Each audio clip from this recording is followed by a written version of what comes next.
paglilinaw sa mga haka-haka tungkol sa e-travel QR code bilang isang requirements pauwi sa Pilipinas at pabalik sa ibang bansa.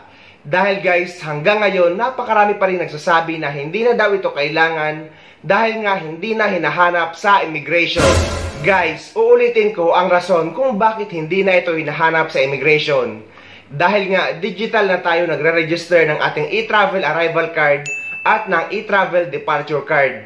Meaning guys, nakikita na nila ito sa system kaya hindi na nila kailangan isa-isahin pa iskanin ang ating QR code, arrival man, or departure card. So, ito ang bagong advisory ng Bureau of Immigration ngayong August 2023 para malinaw sa atin. So, ang nakalagay dito ay ang mga sumusunod ay required mag-register sa e-travel system sa etravel.gov.ph.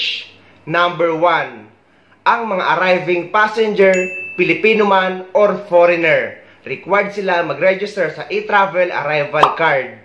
Number 2, yung mga arriving crew members. Number 3, yung mga departing Filipino passenger or mga Philippine passport holder.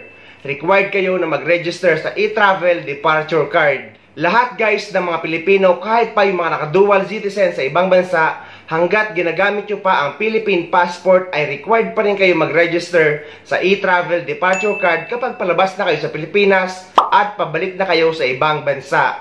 Pero yung mga foreigner guys ay required mag-register sa e-travel arrival card pero exempted sila sa e-travel departure card. Nakalagay yan dito guys para malinaw sa atin na required pa talaga mag-register sa e-travel departure card lahat ng mga Filipino passenger na palabas sa Pilipinas o pabalik sa ibang bansa, lalong-lalo na sa ating mga OFW.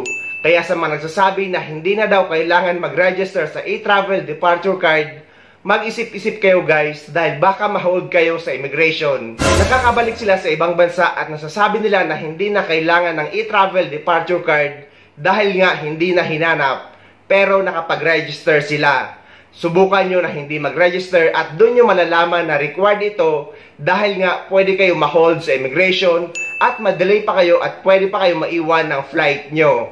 At para mabasa nyo guys yung advisory na sinasabi ko, ay ilalagay ko yung link sa description ng video na ito para mabasa nyo din at para malinawan kayo.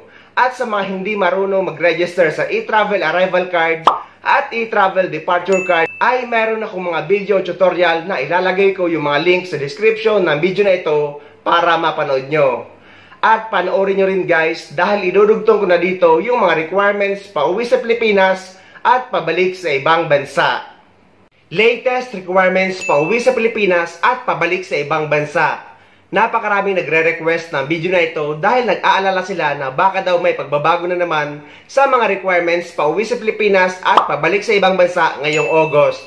At kung pareho lang daw ba yung protocols nung isang buwan na hindi na kailangan ng PCR test o kaya naman ng antigen test para sa mga unvaccinated OFW na pauwi sa Pilipinas. Ang sagot, yes guys, hindi na mababago ang protocol sa Pilipinas dahil formal na itong inanunsyo ng ating Pangulo at inalis na ang public health emergency sa Pilipinas. At kahit sa e-travel registration guys ay nakanote na hindi na requirements ang PCR test or antigen test pati ang vaccine certificate kahit anuman ang vaccination status nyo. So, eto ang mga dokumento na kailangan nyong dalhin pauwi sa Pilipinas at pabalik sa ibang bansa. Unahin muna natin yung mga requirements pauwi sa Pilipinas. So, dahil nga hindi na kailangan ng PCR test o kaya naman ng antigen test at pati ng vaccine certificate, ang kailangan nyo lang dalhin o representa kapag pauwi sa Pilipinas ay ang inyong e-travel arrival card QR code, ang inyong passport at ang inyong ticket. Pero take note, gaya ng Saudi at sa Taiwan at hindi ko alam baka sa ibang bansa pa ay required ito. At may additional requirements sila na exit at re-entry visa kapag uuwi kayo sa Pilipinas. Dahil dito sa United Arab Emirates guys ay wala namang tinatawag na exit at re-entry visa. Pero yung mga OFW na galing sa visit visa, nag-change employer, nag-change job site, nag-change position at nag-change company name kahit pareho pa rin ang owner, required kayo na magdala ng Polo Verified Contract or magpa-verify ng inyong kontrata sa Polo Office kung saang bansa kayo nagtatrabaho at sa POA kayo mismo kukuha ng updated OEC. Sa mga OFW naman na nagtatanong tungkol sa OFW Pass, sa ngayon hindi pa talaga maayos ang DMW mobile app para makakuha ng OFW Pass. Nagsasagawa pa rin sila ng pilot test run sa ngayon. Kaya mananatili muna tayo sa tradisyonal na proseso sa pagkuha ng OEC sa mismong opisina ng POA para sa mga OFW na may mga employment changes na may dalang Polo verified contract. At sa mga nai-stress na pauwi na sa Pilipinas at wala pa daw silang OFW Pass, guys, hindi naman kailangan or hindi naman hinahanap ang OFW Pass kapag uuwi sa Pilipinas. At kung babalik naman kayo sa ibang bansa at wala pa rin kayong OFW Pass, ay allowed pa rin naman gamitin ang OEC exemption. At pumunta naman tayo sa mga requirements pabalik sa ibang bansa. So far guys, ay wala pa namang pinagbago ang mga requirements pabalik sa ibang bansa.